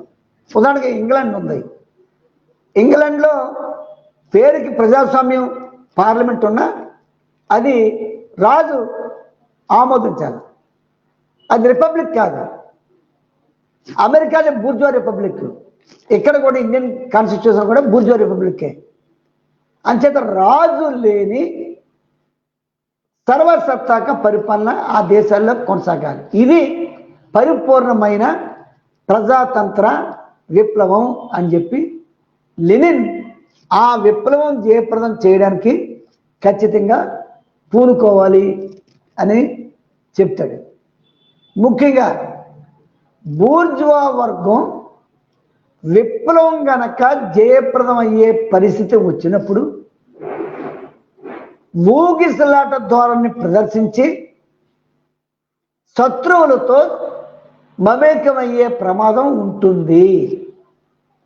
కాబట్టి కార్మిక వర్గం ఈ బూర్జువా బూర్జువా ఊగిసలాట ధోరణులను ఎప్పటికప్పుడు నిశితంగా వ్యతిరేకించాలి, ఖండిస్తూ కార్మిక వర్గంలో రైతాంగంలో ప్రచారం చెయ్యాలి అని చెప్పి చెప్తాడు.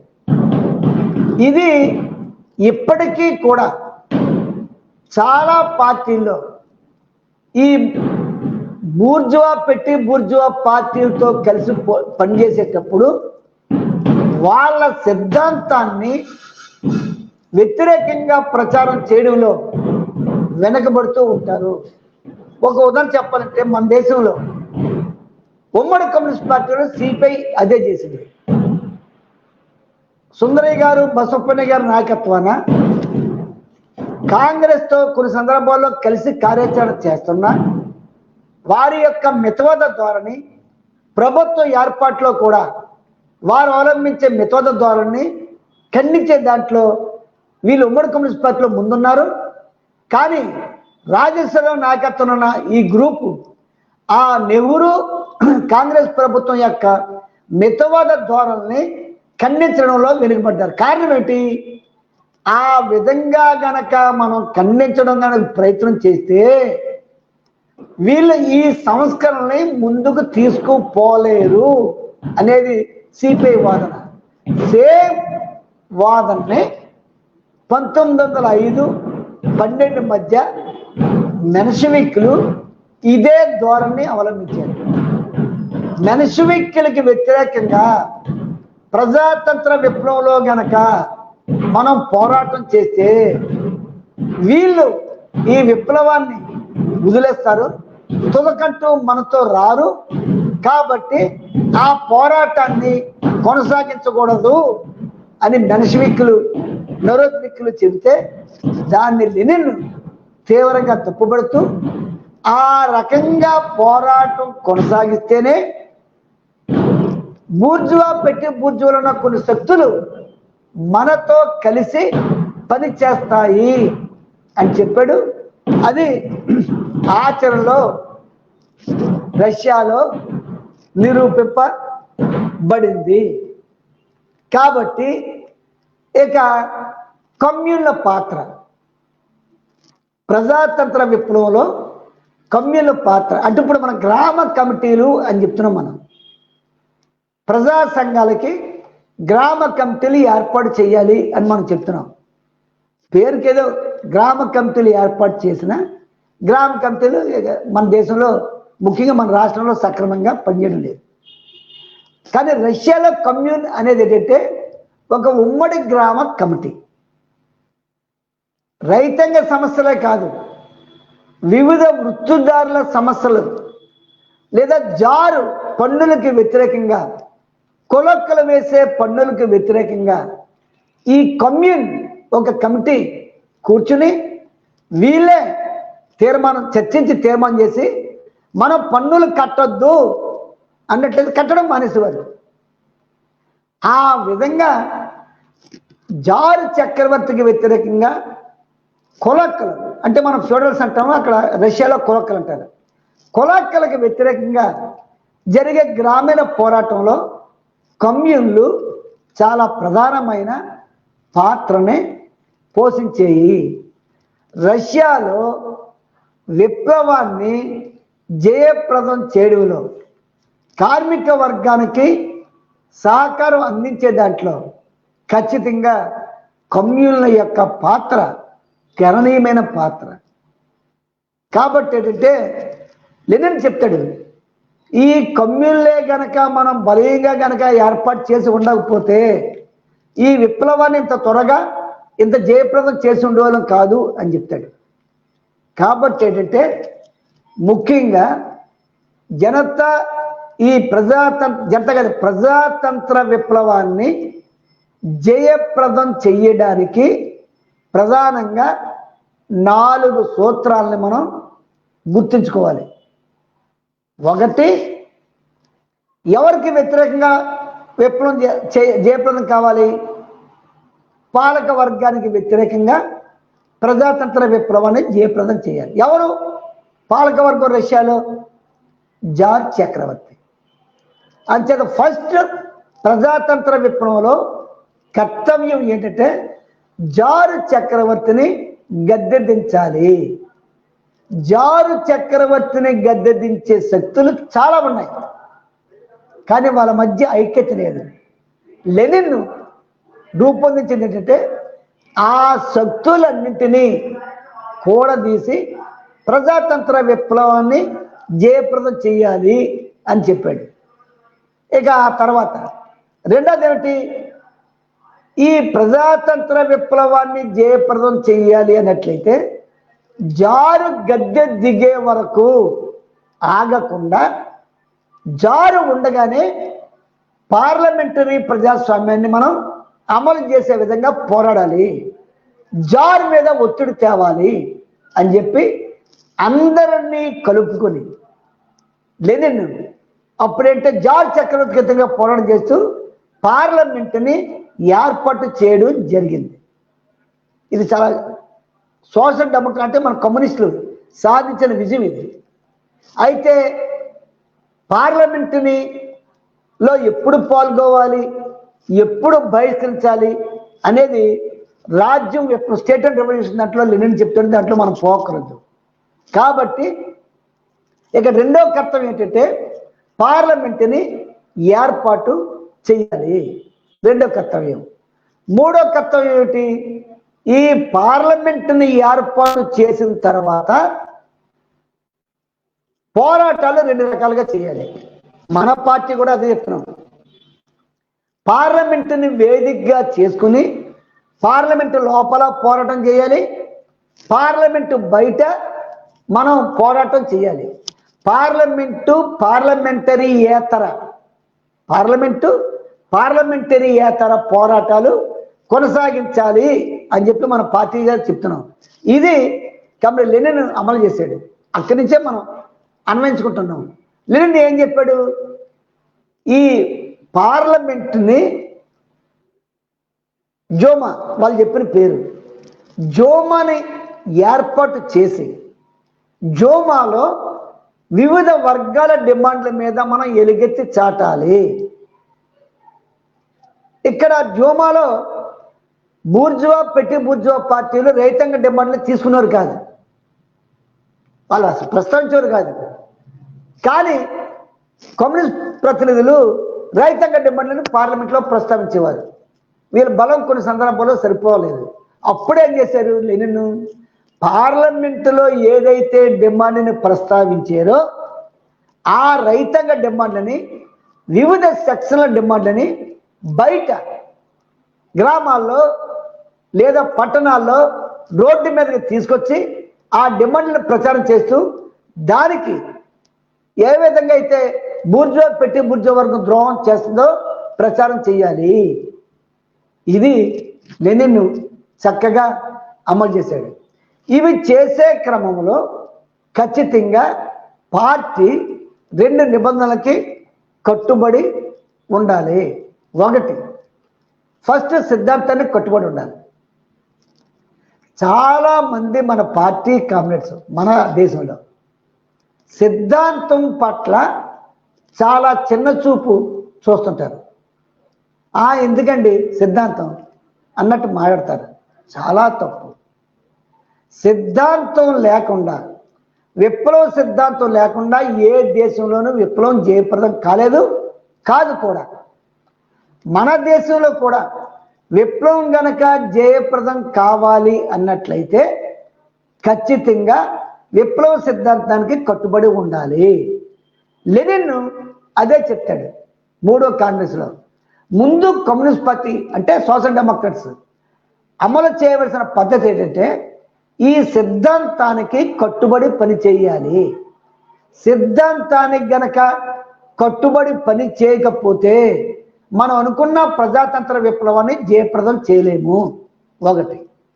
రెండోది, సిద్ధాంతానికి కట్టుబడి విప్లవాన్ని గనక జయప్రదం గనక చెయ్యనట్లయితే ఆచరణలో ఖచ్చితంగా మన పార్టీ నిబంధనలకి కట్టుబడి ఉండాలి. కాబట్టి చాలా మంది మనలో కూడా నిబంధనలని అమలు చేసే క్రమంలో కాస్త ఉల్లంఘించడం, చులకనగా ఎందుకు వచ్చిన సూత్రాలండి అని చెప్పి వ్యాఖ్యానం చేసేవాళ్ళు చాలా మంది ఉన్నారు. ఇది చాలా తప్పు. కమ్యూనిస్ట్ పార్టీ సభ్యుడిగా ఉన్న వ్యక్తి ఏదైనా సరే సిద్ధాంతాన్ని అంగీకరించడమే కాదు, ఖచ్చితంగా నిబంధనలకి కట్టుబడి ఆ పద్ధతుల్లో పని చేయాలి. అదే లెనినిజంలో యొక్క ముఖ్య సూత్రం ఏంటంటే ఏదైతే సిద్ధాంతాన్ని అంగీకరించి సిద్ధాంతంతో పాటుగా నీవు దీనికి కట్టుబడి ఏది నిబంధనలకు కట్టుబడి పనిచేస్తావో అదే సరి అయిన విప్లవ కార్యాచరణ అంటాడు. రెండింటిలో ఏది డీవేట్ అయినా, దేనిని నువ్వు ఉల్లంఘించినా, అటు సిద్ధాంతాన్ని ఉల్లంఘించినా కరెక్ట్ కాదు. సిద్ధాంతానికి కట్టుబడి నువ్వు కార్యాచరణలో లేకపోయినా, కార్యాచరణలో నిబంధనావళి ప్రకారంగా పనిచేయకపోయినా నువ్వు పూర్తి విప్లవకారుడిగా నువ్వు మనలేవు. అంచేత ప్రజాతంత్ర విప్లవాన్ని జయప్రదం చేయాలంటే ఖచ్చితంగా ఈ 2 సూత్రాలని మనం అమలు చేయాలి అని చెప్పి మహనీయుడు లెనిన్ చెప్తాడు. కామ్రేడ్స్, ముఖ్యంగా ఇక నేను చివరిగా మీకు చెప్పేది ఏంటంటే ఏ విధంగా ఆంతరంగిక పోరాటాన్ని కొనసాగించాలి. 2 రకాలు. ఒకటి, మితవాద, ఇప్పుడు మనం ఏం చెప్తున్నాం, మితవాద మతవాద పోకడలకు వ్యతిరేకంగా పోరాడాలని చెప్తున్నాం. రష్యాలో లెనిన్ ఏం చెప్పాడు? మితవాద పెట్టి బూర్జువా ధోరణికి వ్యతిరేకంగా పార్టీలో ప్లస్ బయట ఆంతరంగిక పోరాటం చెయ్యాలి. ఇది సిద్ధాంత పోరాటం. ఇది చేయకుండా ప్రజాతంత్ర విప్లవాన్ని జయప్రదం చేయలేవు. రెండోది, ఒకసారి ప్రజాతంత్ర విప్లవాన్ని జయప్రదం చేసిన తర్వాత నువ్వు బయట ఉండకూడదు. ఖచ్చితంగా నువ్వు ఆ ప్రభుత్వంలో పాల్గొని ఈ ప్రభుత్వం గనక విప్లవాన్ని ముందుకు తీసుకుపోయే క్రమంలో ఏ మాత్రం వెనుకబాటు పడుతున్నా లేదా ప్రతిఘాత చర్యలకు దిగుతున్నా మనం దానిని ఖండించి ముందుకు తీసుకుపోయి సోషలిస్ట్ విప్లవాన్ని జయప్రదం చేయడానికి మార్గాన్ని సుగమం చెయ్యాలి అని చెప్తాడు. ఇదే చాలా కీలకం. ఏమిటి? విప్లవాన్ని జయప్రదం చేసే క్రమంలో కమ్యూనిస్టులు కూడా ప్రభుత్వంలో ఉండాలి, ఫస్ట్ షరతు. రెండు, ఎందుకు ఉండాలి? వీళ్ళు ఈ విప్లవ ప్రతిఘాత చర్యలు చేపట్టినా లేదు అనుకున్న ప్రకారంగా వీళ్ళు ముందుకు పోకపోయినా ఈ విప్లవం తుదకంటూ కొనసాగించలేవు. కాబట్టి మనం కమ్యూనిస్టులుగా ఈ విప్లవాన్ని ప్రజాతంత్ర విప్లవంతో కీలక ముఖ్యమైపోయింది. ప్రజాతంత్ర విప్లవం దగ్గరే ఆగిపోకుండా సోషలిస్ట్ విప్లవంగా దీనిని కొనసాగించాలి అన్నట్లయితే ఖచ్చితంగా కమ్యూనిస్టులు ఆ ప్రజాతంత్ర పోరాటంలో పాల్గొనడం, ఆ అధికారంలో కూడా పాల్గొనడం చేయాలి. కాబట్టి ఆ రకంగా చేసే క్రమంలో మన భావజాలాన్ని ఖచ్చితంగా జనాల ముందు గనక తీసుకుపోవాలి అన్నట్లయితే ముఖ్యంగా ఇస్క్రా పత్రికని వాడవాడలా ముందుకు తీసుకుపోవాలి. అక్కడ ఇస్క్రా పత్రిక ఉంది.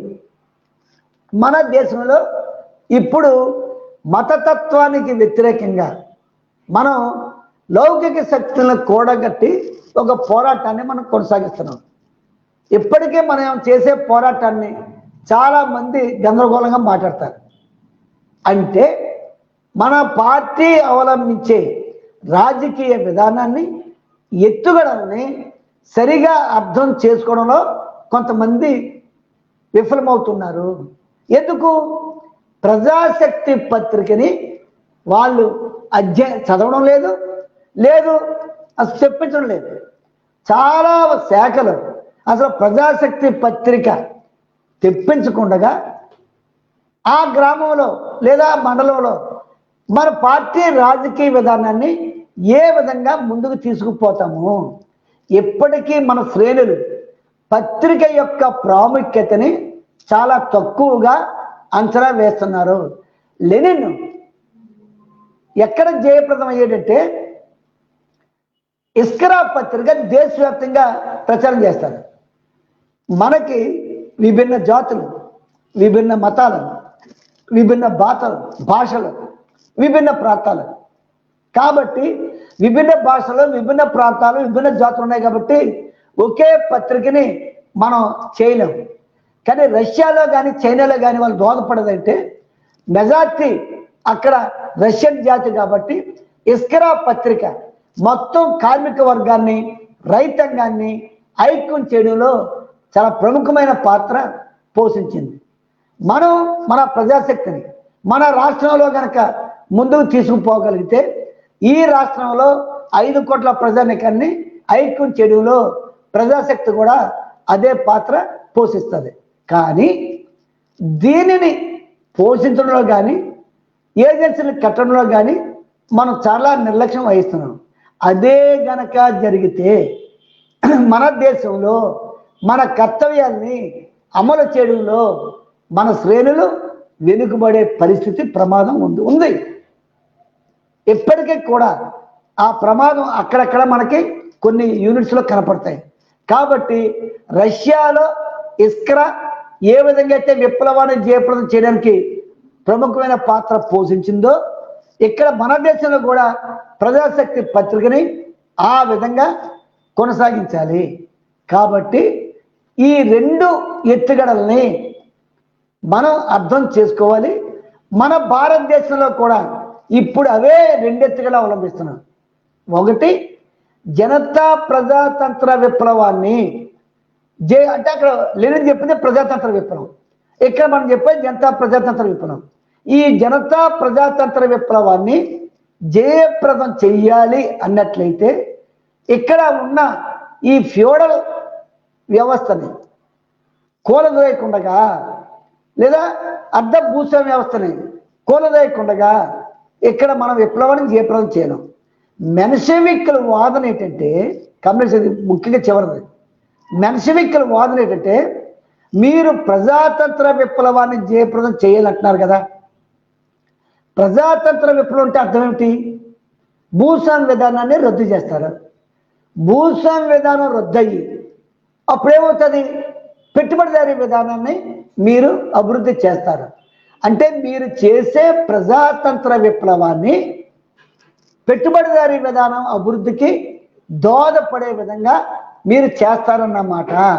ఇది సరైనది కాదు అనేది మెన్షవిక్కుల వాదన. ముఖ్యంగా మార్టోడు చాలా తీవ్రంగా చెప్తాడు. లెనిన్ దీన్ని ఖండిస్తాడు. ఎస్, ఖచ్చితంగా భూస్వామ్య విధానం కులొక్కల గనక రద్దు చేస్తే ఖచ్చితంగా ఈ దేశంలో రష్యాలో పెట్టుబడిదారీ విధానం అభివృద్ధి చెందుతుంది.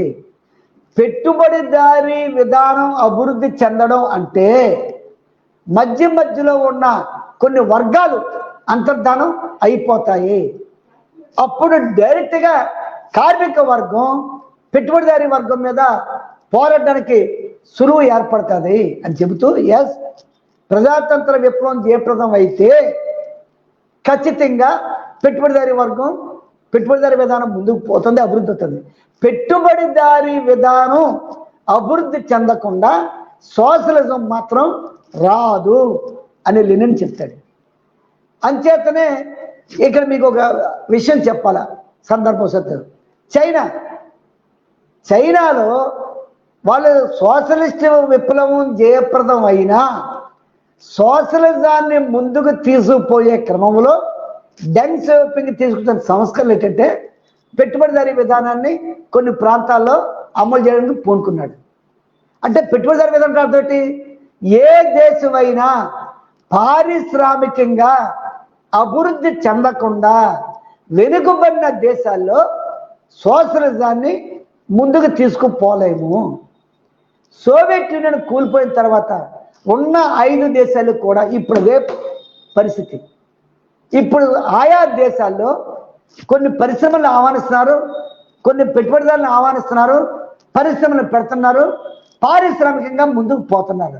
ఈ విషయం లెనిన్ అప్పుడే చెప్పాడు. ప్రజాతంత్ర విప్లవం జయప్రదం చేయడం అంటే ఖచ్చితంగా పెట్టుబడిదారీ విధానాన్ని ముందుకు తీసుకుపోవడం, ఇందులో ఏమి సందేహం లేదు. పెట్టుబడిదారీ విధానాన్ని ముందుకు తీసుకుపోయే క్రమంలో కొన్ని వర్గాలు అంతరించిపోతాయి. అప్పుడు డైరెక్ట్గా దోపిడీ వర్గం, కార్మిక వర్గం రాజకీయ రంగం మీద నిలబడుతుంది. కాబట్టి దోపిడీ వర్గానికి వ్యతిరేకంగా పోరాడే క్రమంలో అంతరించిపోయే వర్గాలు, శత్రు వర్గాలు అంతరించిపోతే వాళ్ళ కింద నిలిగిపోయిన వర్గాలు ఈరోజు మిత్ర వర్గాల్లో చేరిపోతాయి. కాబట్టి వీళ్ళంతా కార్మిక వర్గానికి అండగా గ్రామీణ ప్రాంతంలో నిలబడతారు. కాబట్టి ఏ దేశంలో అయినా సరే సోషలిస్ట్ విప్లవం గనక జయప్రదం కావాలి అన్నట్లయితే ఖచ్చితంగా ఫ్యూడల్ వ్యవస్థను రద్దు చేయాలి, భూమిని పంపిణీ చేయాలి, తద్వారా కొనుగోలు శక్తిని పెంచాలి. ఇది చేయడం అంటే ఖచ్చితంగా పెట్టుబడిదారీ విధానం అభివృద్ధి చెందడమే. దీనిని ఖచ్చితంగా కమ్యూనిస్టులు చేయాలి. జనతా ప్రజాతంత్ర విప్లవం యొక్క లక్ష్యం కూడా ఇదే. ఒక్కసారి ఈ ప్రజాతంత్ర విప్లవం గనక జయప్రదం మనం చేయగలిగితే ఈ పునాది మీద పెట్టుబడిదారులకు వ్యతిరేకంగా కార్మిక వర్గం పోరాడి ఈ విప్లవాన్ని తుదకొట్టుకు కొనసాగించి సోషలిస్ట్ విప్లవాన్ని జయప్రదం చేసి సోషలిజాన్ని సాధిస్తుంది. రష్యాలో అదే జరిగింది. ఎప్పుడైతే 17 ఫిబ్రవరిలో విప్లవం జయప్రదం అయిందో కమ్యూనిస్టు పూర్తి మెజార్టీ లేదు. బూర్జువా పెట్టి బూర్జువాలే నాయకత్వం వహించారు. కానీ వీళ్ళు ఏదైతే విప్లవానికి జయప్రదం చేయడానికి అనుకూలమైన లక్ష్యాలు చేపట్టకపోవడం, యుద్ధంలో పాల్గొనడం, భూమి పంపిణీ చేయకపోవడం, ఈ ఉన్న తర్వాత వెంటనే ఈ ప్రభుత్వాన్ని కెరెన్స్కి ప్రభుత్వాన్ని కోల్దోసి, అంటే ప్రజాతంత్ర విప్లవాన్ని కోలదోసి సోషలిస్ట్ ప్రభుత్వాన్ని ఏర్పాటు చేయాలి కాబట్టి మనం తిరుగుబాటు చేయాలి అని చెప్పి లెనిన్. అందుచేతనే లెనిన్ కార్మిక వర్గాన్ని నిరంతరం కూడా అవసరమైతే సాయుధులుగా తయారు చేయమని చెప్పండి. రష్యాలో గ్రామీణ ప్రాంతంలోనూ అట్లాగే రష్యాలో కూడా జార్జ్ చక్రవర్తికి వ్యతిరేకంగా పోరాటం కేవలం వీధి పోరాటాలే చేయలే, వాళ్ళు సాయుధ పోరాటం కూడా చేసేది. కాబట్టి ప్రజాతంత్ర విప్లవాన్ని జయప్రదం చేసే దాంట్లో సాయుధ పోరాటం కూడా ఒక కీలకమైన అంశంగా ఉంటుంది. మీరు గనక సుందరయ్య గారు రాసిన వేరే తెలంగాణ విప్లవ పోరాటం గుణపాఠాలు కనుక చదివితే కాబట్టి పిఎస్ అదే చెప్తాడు.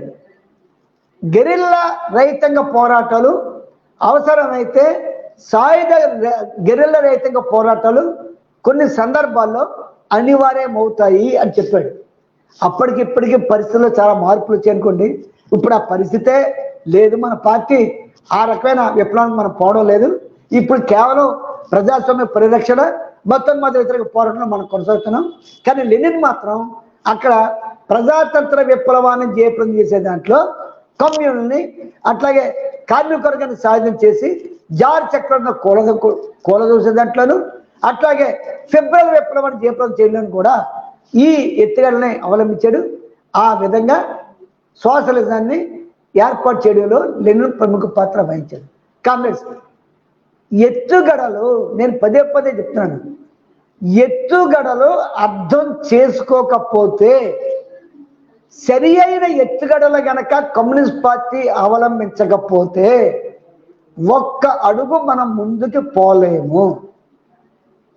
ఒక్క అడుగు ఎందుకు మన పార్టీ విశాఖ మహాసభలో పార్లమెంటరీ రంగంలో మనం అవలంబించిన ఎత్తుగడలే మన అభివృద్ధికి గుదిబండగా మారి బూర్జువా పార్టీలకి అనుచరులుగా మారిపోయాము. ఈ ధోరణ పోవాలని చెప్పింది. అప్పుడు దాన్ని దృష్టిలో పెట్టుకుని ఇప్పుడు మనం మన పార్టీ స్వతంత్ర ఎత్తుగడల పందాన్ని ఆయా రాష్ట్రాలకు అనుగుణంగా మనం వేస్తున్నాం.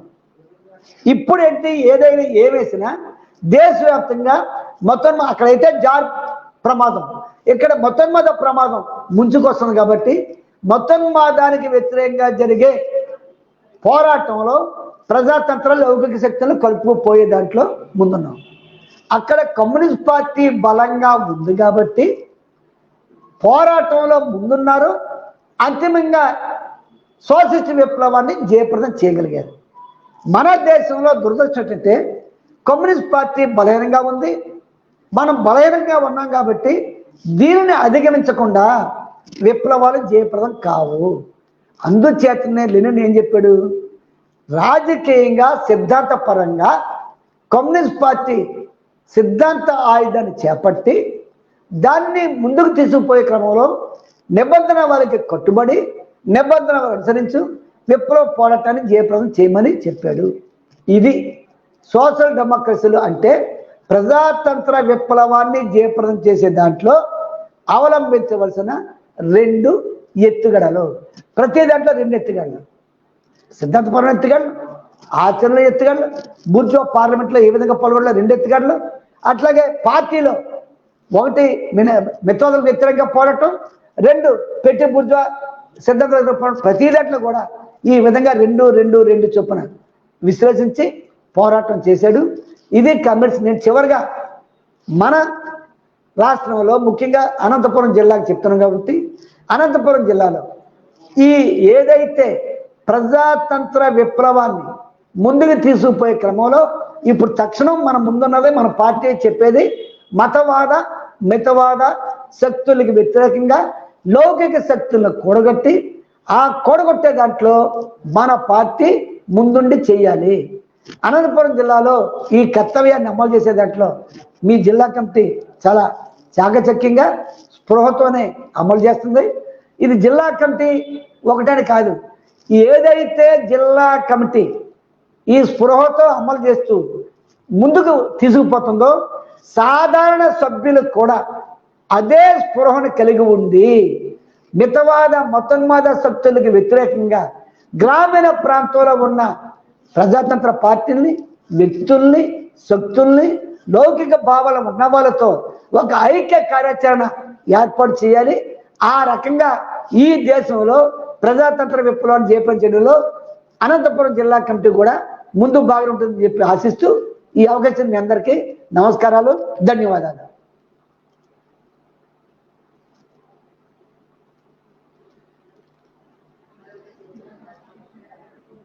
రంగయ్య,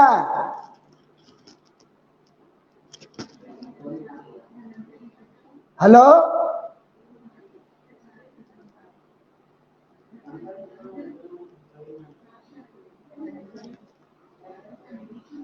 హలో,